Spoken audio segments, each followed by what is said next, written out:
Linis, oh.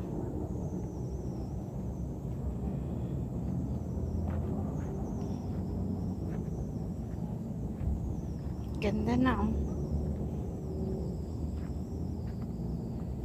Ayan, ayan ang mga bago kong tanim na talong. Ayan, oh, magaganda na sila, malulusog na.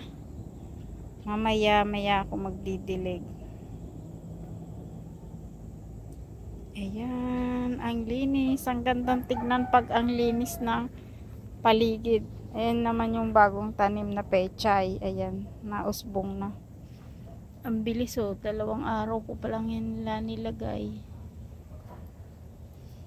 Ayan.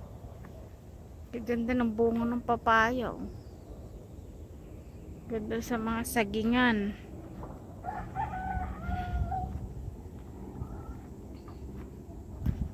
Ayan, mga saging.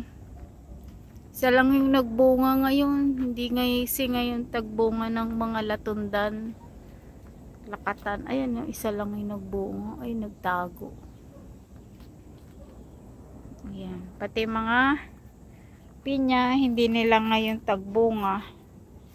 Ayan. Pag summer kasi ang bunga ng pinya. Ayan, ganda, oh. Tataba na nila. Ready na yan na magbunga sa summer.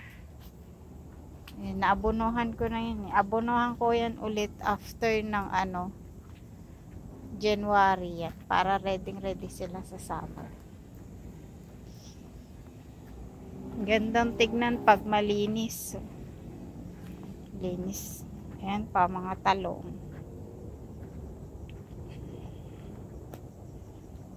Ayan. Tapos ito yung aking mga ampalaya. Ang gaganda nila. Ang gaganda ng ampalaya. Ginawa kong balag kanina. Ito yung nakakatuwa. Simula nagtatanim ako, ngayon lang ako nakabuhay ng cauliflower. Ayan. At nag-uumpisa na siyang magkalaman. Laman ba ang tawag dyan? Ay, bunga. Magkabunga, ayan. Dalawa yan eh. Ito yung isa, oh. Yung isa wala pa. Kasi maliit pa siya. Ay, meron na rin. Ayan, oh. Meron na rin. Ayan. Pag may tiyaga talaga, may nilaga.